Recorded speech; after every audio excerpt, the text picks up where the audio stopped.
para nós lermos a palavra do Senhor.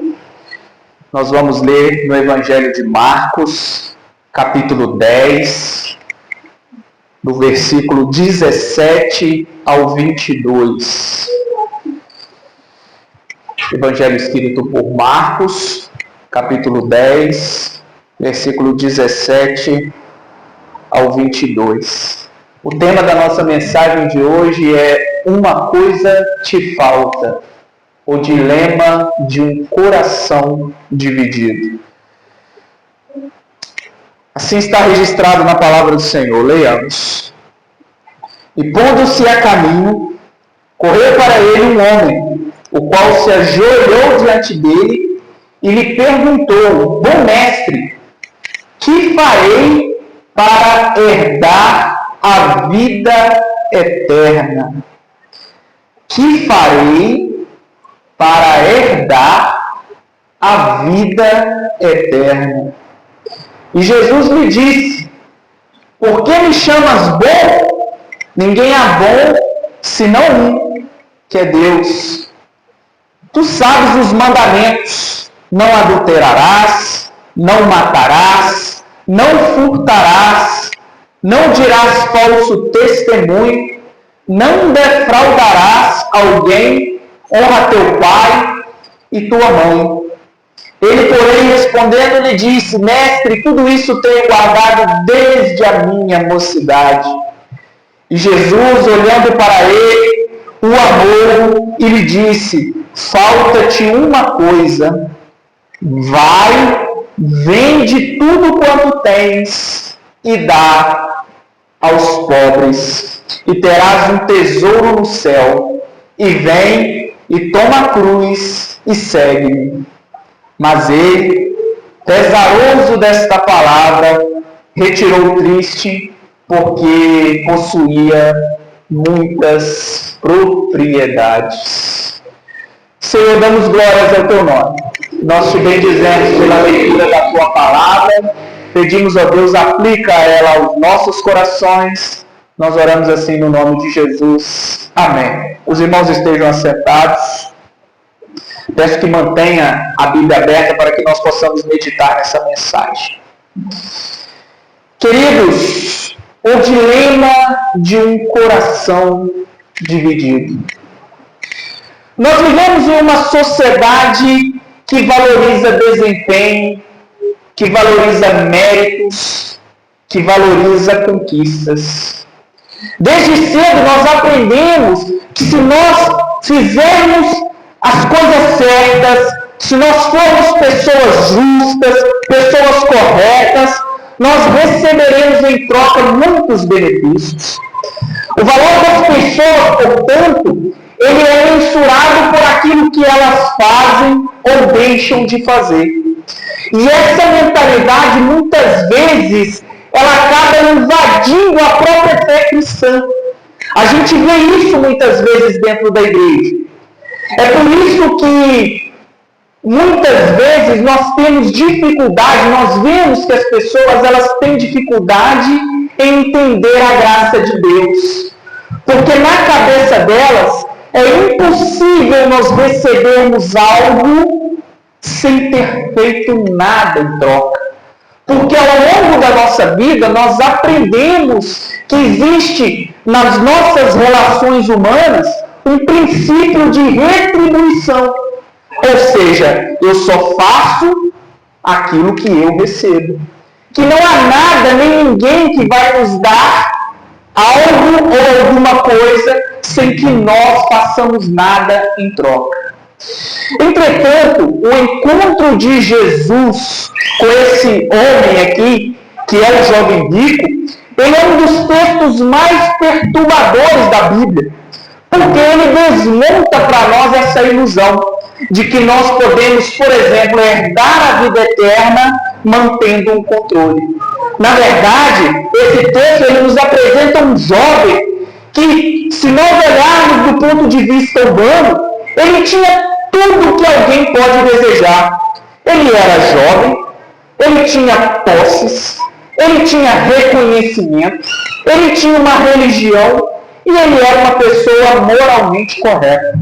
ainda assim, mesmo diante de tudo isso, ainda lhe faltava alguma coisa. Por isso que ele faz, talvez, a pergunta mais importante da Bíblia, a pergunta mais importante de toda a vida humana, que é: o que farei para herdar a vida eterna? Nós temos trabalhado às terças-feiras o estudo nosso de Eclesiastes.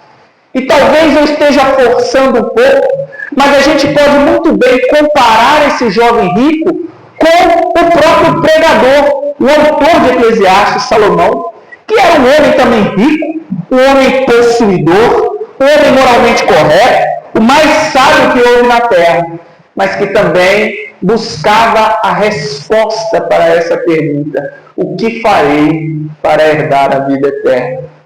Isso nos ensina, tanto nesse texto, quanto no estudo que nós temos de Eclesiastes, que religião, dinheiro, moralidade, sucesso, reconhecimento, eles não são suficientes para preencher o nosso vazio.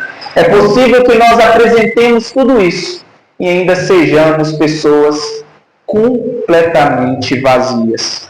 Esse texto, portanto, ele não fala apenas de riqueza do ponto de vista material, mas, na verdade, ele deve ser lido como um tratado, uma narrativa de revelação do coração humano diante da santidade de Cristo. Marcos, ele constrói essa perícope que nós lemos com uma pergunta central do Evangelho: quem pode seguir verdadeiramente a Jesus? Quem pode? Quem é capaz de seguir verdadeiramente a Cristo? Esse episódio que nós lemos aqui, ele está estrategicamente colocado. Antes disso, Jesus ele nos ensina que o reino, que nós devemos receber o reino como uma criança. Nós vimos isso entre os versículos 13 ao versículo 16.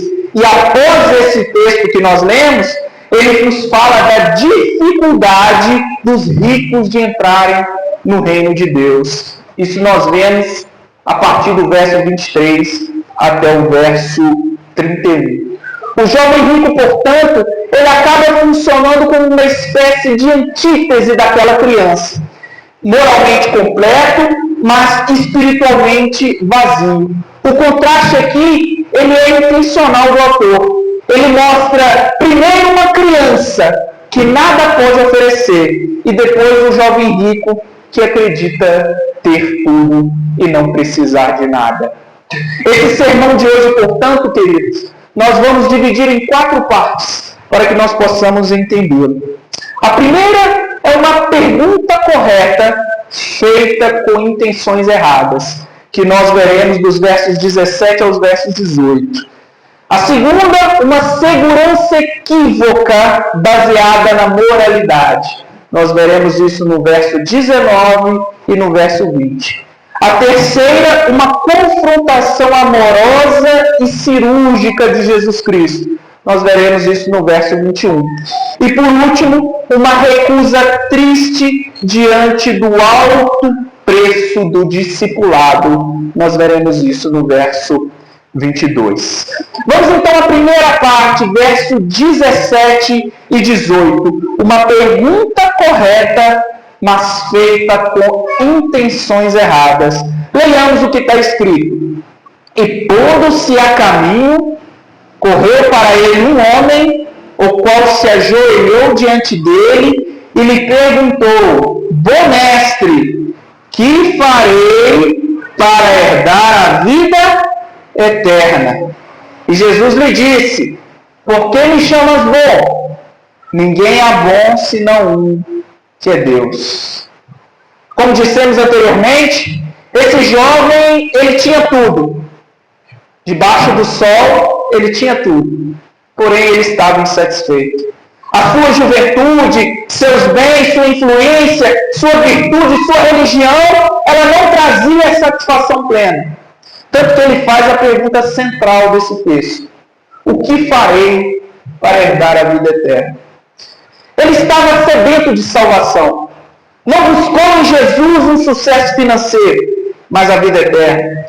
Ele foi a pessoa certa, ou seja, ele procurou aquele que pode lhe dar a salvação. Ele foi com urgência, correndo, quebrando barreiras, protocolos culturais. Ele foi com humildade, ele se ajoelhou diante de Cristo. E acima de tudo, ele foi amado por Jesus. À primeira vista, nos parece a pessoa ideal, no momento ideal, com a vontade ideal e diante da pessoa ideal. Ou seja, tudo perfeito. Aparentemente não falta nada. Ele corre até Jesus, ele se ajoelha e ele demonstra respeito e seriedade espiritual. João Calvino, comentando esse texto, ele afirma que, apesar disso tudo, esse jovem, ele fala corretamente sobre a vida eterna, mas pensa nela de forma carnal, como se fosse uma recompensa devido ao mérito humano. A pergunta dele, portanto, queridos, ela revela dois erros teológicos profundos. Dois erros. O primeiro erro, ele acredita que a vida eterna pode ser conquistada.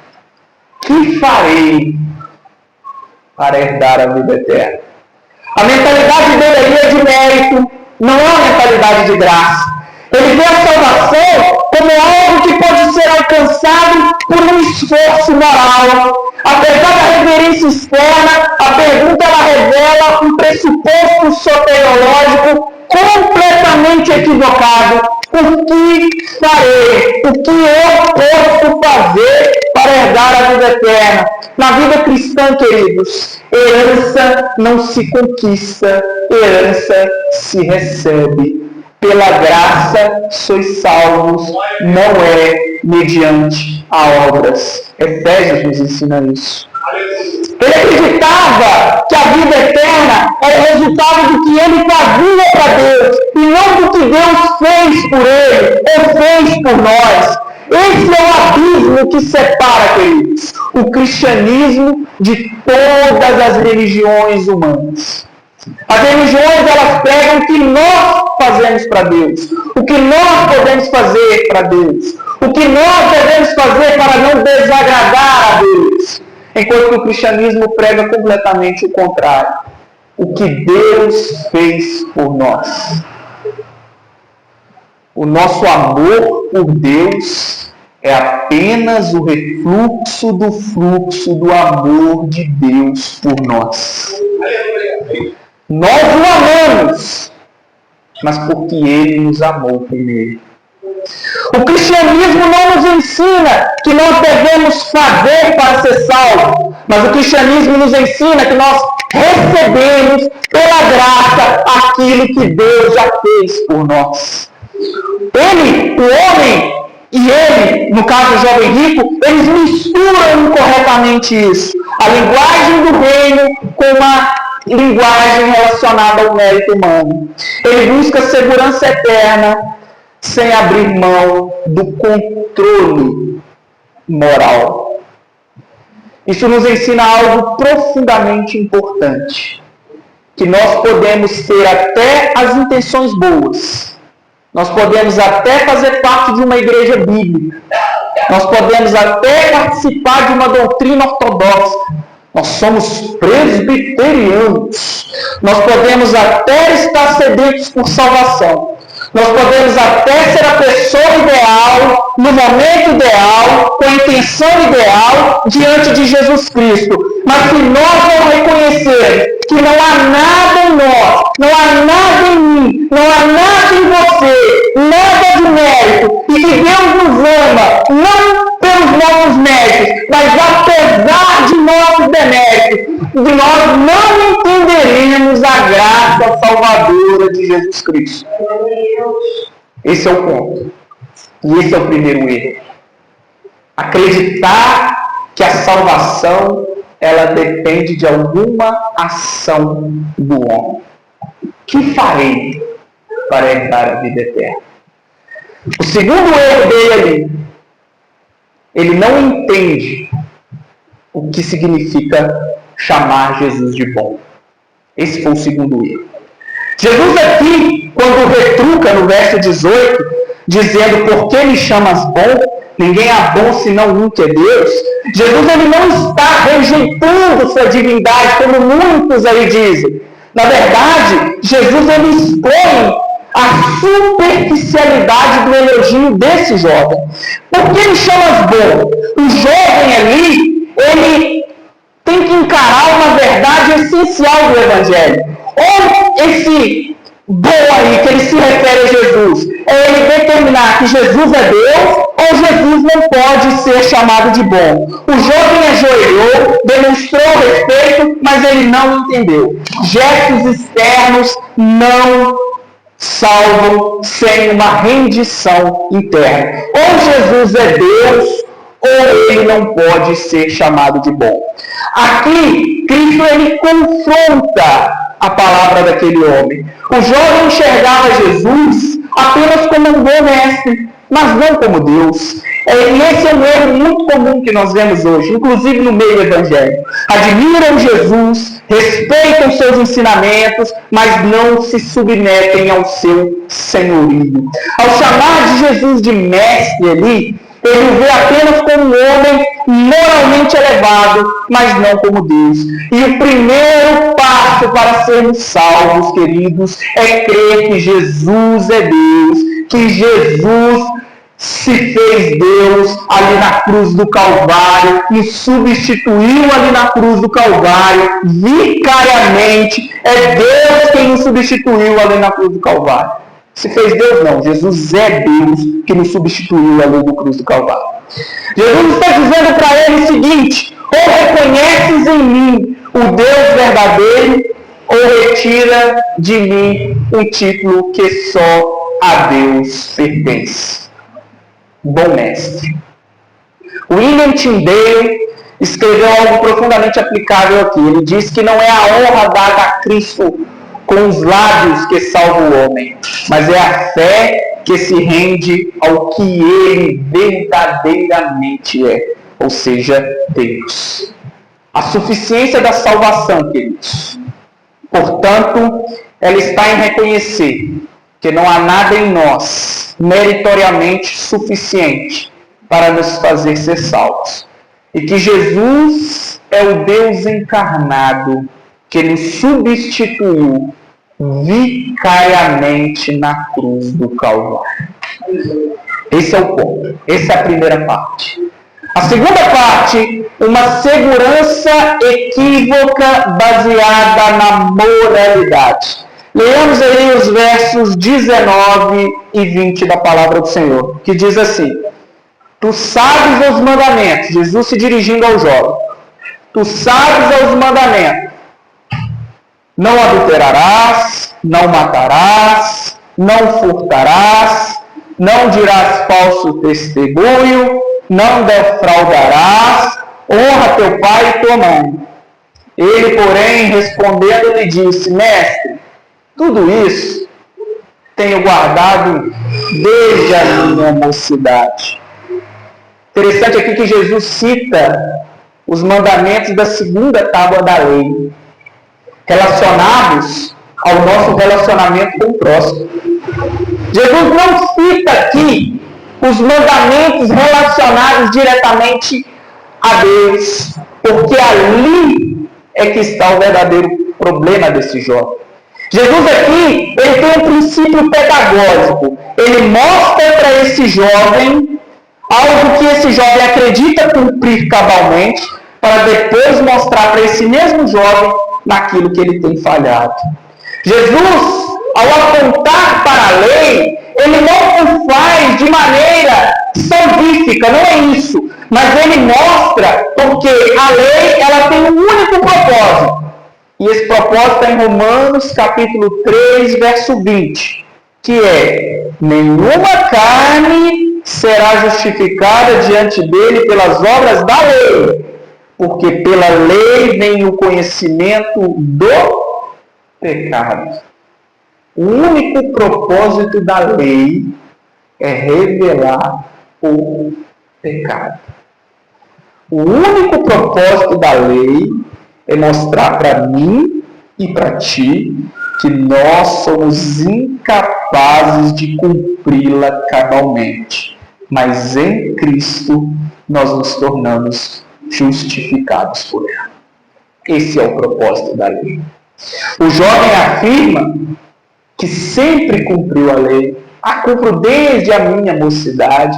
Ele é até vaidoso, né, na apresentação. Não, isso aí eu faço desde quando eu era mais ainda jovem. Avaliando ali, ele avalia apenas um comportamento externo. E ele, ao afirmar isso, ele usa a própria lei para se justificar, quando na verdade ele deveria usá-la para arrependimento. Essa é a diferença. Essa é a diferença da igreja que é saudável para a igreja que não é. Ela vê a lei não com o intuito de justificar. Ela não tem um moralismo de justificação. Mas ela vê a lei como um sinal de arrependimento. Essa é a diferença. E ao confrontar o jovem com os mandamentos, Jesus mostra que ninguém consegue cumpri-los cabalmente, plenamente. O jovem acha que cumpre, mas ele não cumpre, na verdade. Ele não tem conhecimento, consciência do próprio pecado. E aí que está o centro do problema. Ele é moral, o jovem é religioso, o jovem é socialmente correto, mas ele não é regenerado. Ele não é regenerado. Ali há uma idolatria oculta. Jesus, ele externa essa idolatria. Ele apresenta, ele olha além das aparências. A Bíblia diz que Jesus o fitou, o olhou e o amou. Mesmo assim, Jesus não suavizou a verdade. Amor verdadeiro não esconde o diagnóstico. O ponto central aqui é que o homem, queridos, em seu estado natural, ele acredita que possa ser salvo pelos seus próprios méritos, por aquilo que ele faz. As religiões humanas, elas dizem isso. O ser humano nasce acreditando na sua própria bondade, convencido de que pode conquistar a salvação por seus méritos. Mas a Escritura é muito clara em relação a isso. Não há nada que eu e que você possa fazer para ser salvo. Por isso, Jesus, ele toca no coração, no âmago da idolatria desse jovem. Não era uma ordem ali universal. Jesus não está dando essa ordem para todos, mas ele faz um diagnóstico específico para aquele jovem. O problema daquele jovem é que ele amava o dinheiro. O problema daquele jovem é que o dinheiro ocupava o lugar de Deus em seu coração. E Jesus, ele quer tirar tudo aquilo que ocupa o lugar dele, meu, no seu coração. Ele quer fazer isso. Jesus, ele não divide o nosso coração com ninguém. O jovem ali, ao dizer que cumpre a lei desde a sua mocidade, ele não está mentindo de maneira deliberada. Na verdade, ele está cegado pela sua própria justiça. O jovem afirma que sempre cumpriu os mandamentos. Sua nota de comportamento era alta. Ele confiava na sua própria justiça, na sua performance moral. Porém, Jesus vai direto no centro da questão. Ele revela que a maior barreira entre o homem e Deus não é um pecado, mas é uma justificação própria. Essa é a maior barreira. Não é o pecado escancarado de uma forma geral, mas a ilusão da justiça própria. Ou seja, o não reconhecimento de quão pecadores nós somos. Quanto mais próximos de Deus, mais nós reconhecemos o quão longe de Deus nós estamos. No dia que você achar que você está bem diante de Deus, é aí que você não está bem. E a nossa oração deve ser sempre essa: Senhor, mostra para mim o abismo, a diferença colossal que há entre mim e ti. Mostra para mim que não há nada que eu possa fazer, nada, completamente nada, que me aproxime de ti. se não for o teu amor, a tua graça e a tua misericórdia. Aquele jovem, ele não reconheceu isso. Muitas pessoas não veem necessidade de buscar Cristo, porque elas são autossuficientes. A sua justiça própria já é suficiente para elas. Mas a Bíblia afirma que a salvação é pela graça, não é por obras, para que ninguém se glorie. Todos pecaram e todos carecem da glória de Deus. Ninguém entra no céu por mérito pessoal. O mérito foi, é e sempre será de Cristo. Ele julgava guardar a lei porque avaliava apenas comportamentos externos. Não percebia que o pecado, ele não nasce de fora, mas ele nasce de dentro do coração. Deus não julga apenas os atos, Deus olha as intenções, os desejos e as motivações. Ele quebrava os dois maiores mandamentos da Bíblia.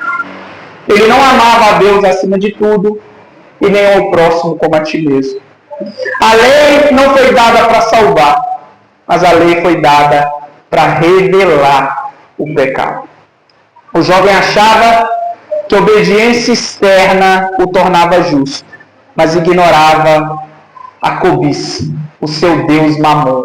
Ele ignorava isso.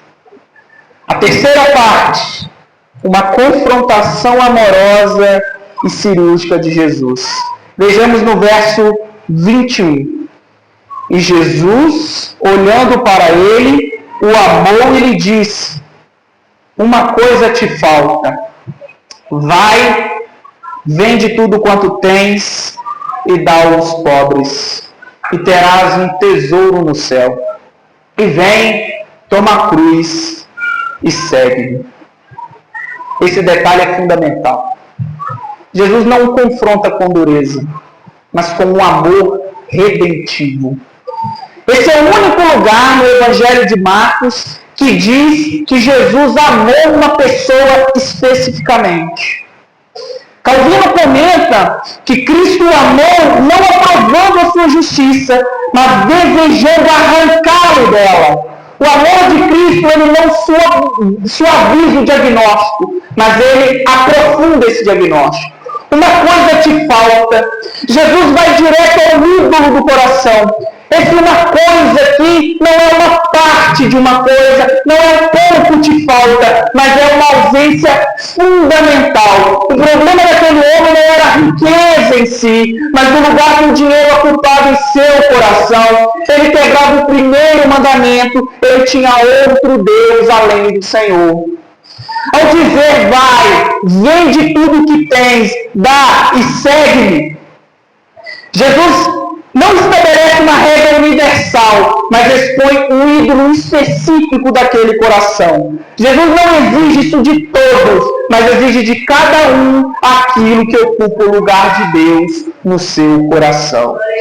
O jovem queria a vida eterna como um acréscimo, não como uma rendição. Ele queria Jesus sem abrir mão daquilo que ele mais amava. Esse imperativo tríplice, que a gente vê aqui, vai, vende, segue, não são para mostrar obras meritórias, mas para mostrar um teste de lealdade. Jesus está expondo aqui o primeiro mandamento sem citá-lo: não terá outros deuses além de mim. A riqueza funciona como um ídolo funcional. O problema não é ter riqueza, é ser possuído por elas. Jesus não estava pedindo pobreza a ele, estava exigindo exclusividade. O dinheiro é um excelente servo, mas é um péssimo senhor. Jesus não disputa espaço no coração humano. Ou ele é senhor do nosso coração, ou ele não é. Não existe meio termo em relação a isso. Seguir Jesus, então, queridos, nos exige uma renúncia, uma entrega total. É total. É entrega de corpo e de alma. É uma entrega em espírito e em verdade. Exige uma entrega total. Não há discipulado sem renúncia. Não há verdadeiro evangelho sem um arrependimento genuíno. Não há. É isso que Jesus está mostrando para ele. E por último, uma recusa triste diante do alto preço do discipulado. Verso 22, o que diz? Mas ele, pesaroso desta palavra, retirou-se triste, porque possuía muitas propriedades. Aqui está a tragédia desse texto.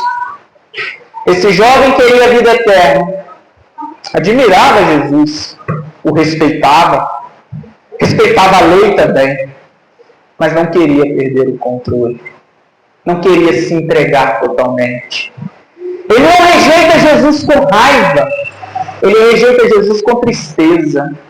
A palavra pesaroso aqui, em outras traduções aí, talvez em alguma Bíblia de vocês aí, alguma tradução contrariado da vida, contrariado desta palavra, indica no grego um choque profundo, não um simples desapontamento, descontentamento, não. Ele não discutiu, não perguntou, não ponderou, simplesmente se retirou. Preferiu as suas muitas propriedades. Ele entendeu que seguir a Jesus mudaria tudo. Seguir a Cristo é perder o controle da própria vida para ganhar a direção dele. É entregar o volante para Cristo. E isso muitas vezes assusta. E assustou aquele jovem. Esse encontro, ele acontece nos últimos dias do ministério de Jesus. Jesus ele estava a caminho de Jerusalém, como nós temos trabalhado isso ao longo do Evangelho de Marcos. E em Jerusalém, ele seria crucificado. Era provavelmente a última oportunidade daquele homem de ouvir pessoalmente o chamado de Cristo. Esse jovem foi embora triste, talvez pensando em refletir mais tarde, mas nunca mais se ouviu falar dele na Bíblia. A Bíblia diz que eis agora o tempo aceitado, eis agora o dia da salvação. Procrastinar essa decisão pode ser fatal, pode ser um risco eterno. A porta da salvação, ela não fica aberta para sempre. Hoje ela está aberta, amanhã pode ser tarde. Por fim, muitos rejeitam a Jesus por não compreenderem seu verdadeiro amor. O texto diz que Jesus olhou para ele e o amou. Antes mesmo dele responder que não queria, o amor de Cristo não exige perfeição, ele exige uma entrega total. Hoje ele continua dizendo, vem e segue. Jesus morreu por nós quando nós ainda éramos pecadores. O que ele não pede de nós não é uma vida perfeita, não é um título honorário, não é nada disso, mas é um coração completamente rendido a ele. Essa é a escolha que muda tudo. O jovem fez a escolha dele, ele foi embora triste. Jesus não correu atrás dele, Jesus não obrigou, porque o reino de Deus, querido, ele não é imposto. O reino de Deus ele é oferecido. Aquele que verdadeiramente quer, aquele que renuncia ao seu próprio eu, aquele que reconhece que é pecador, que é falho, que é miserável, que não merece um Deus dele, mas esse Deus, ele em Jesus, ele nos foi reconciliado. Em Jesus nós fomos reconciliados. Esse é o verdadeiro Evangelho. O Evangelho não é obrigado. Você não é obrigado a aceitar esse Evangelho, não. Mas esse Evangelho ele é oferecido. Como ele está sendo oferecido aqui essa noite. Diante disso, para nós fecharmos essa mensagem, nós podemos tirar 3 conclusões extremamente importantes com essa história do jovem rico. Primeira coisa que nós podemos tirar como conclusão: moralidade não salva ninguém. Ser uma boa pessoa não é suficiente diante de um Deus que é santo, santo, santo. A Bíblia diz que Deus ele é justo, mas a Bíblia não diz que ele é justo Justo, justo. A Bíblia diz que Deus é amor, mas a Bíblia não diz que Deus é amor, amor, amor. Mas a Bíblia diz que Ele é santo, santo. Aleluia! Ser bom, ser uma pessoa boa, é o mínimo que nós devemos ser. Mas isso não é suficiente para nos salvar. Nós não somos salvos pelo que fazemos, mas nós somos salvos pelo que Ele fez por nós. A fé verdadeira nos faz colocar Deus acima de tudo. E acima de tudo é acima de tudo mesmo. É acima de mim, é acima de ti, é acima do que eu penso, é acima do que eu tenho, é acima do que eu amo, é acima de tudo o que me tira dele. Essa é a fé verdadeira. Isso nos leva à segunda conclusão. A primeira é que a moralidade, ela não salva. E a segunda é que o verdadeiro evangelho, ele nos confronta com os nossos ídolos. Jesus sempre vai tocar no ponto que mais resistimos de entregar. Para alguns esse ponto é o dinheiro. Para outros é o status, é o controle, é o reconhecimento, é a religião, é o prazer. Jesus não prometeu para nós uma vida fácil, mas Ele prometeu a vida eterna. Ele não nos chamou pessoas para uma religião confortável, mas para um compromisso real e verdadeiro com Ele. A moralidade, ela não salva. O verdadeiro evangelho confronta os nossos ídolos. E terceira e última conclusão. Seguir a Jesus custa tudo. Mas perder Jesus custa muito mais. Esse jovem, ele perdeu a alegria verdadeira, ele perdeu a paz que excede todo o conhecimento humano, e ele perdeu o tesouro eterno. Tudo isso para manter riquezas temporais, efêmeras e passageiras. Quando colocamos Deus em primeiro lugar, nós não perdemos, nós ganhamos. Talvez a renúncia, a dor, a perseguições, mas a paz, a propósito e a esperança. Esse texto ele nos ensina que a salvação não falha por excesso de pecado, mas por excesso de autoconfiança, excesso de justiça própria. Ídolos não são apenas imagens, mas aquilo que não conseguimos abrir mão. O discipulado não começa com acréscimos, mas começa com renúncia. Isso que nos ensina esse texto.